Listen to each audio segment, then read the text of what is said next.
historically what we have seen and what we are seeing in the recent past, what is happening currently in the world, we must understand that military power stands as the ultimate arbiter of the national power.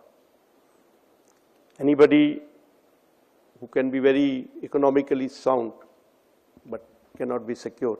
We have the example of our own country. We plus China, I think we control almost 60% of the world GDP at one time.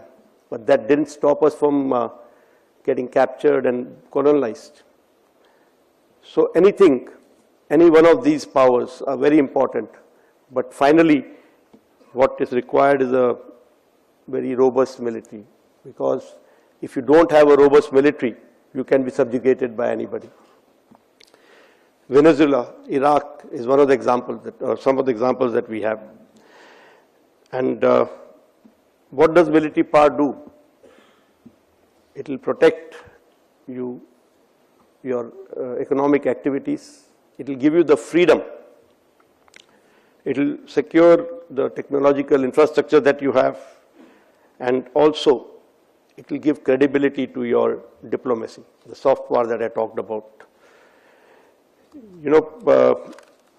If I can put together all strategies, all instruments of national power will take you nowhere if you do not have a strong military power.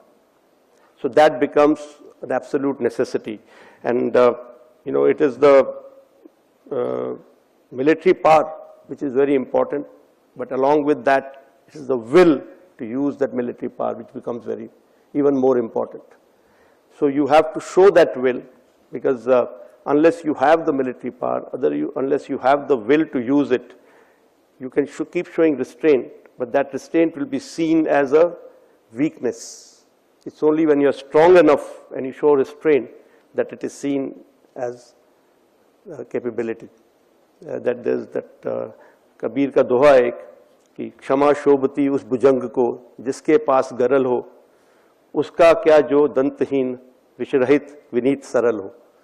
So we need to remember that unless we are a strong military power, unless we have shown our will to use it, we will be subject to subjugation sometime or the other. It is not good enough to be a strong economy only. It is not good enough to be technologically very advanced only, unless you know what to do with it in terms of military.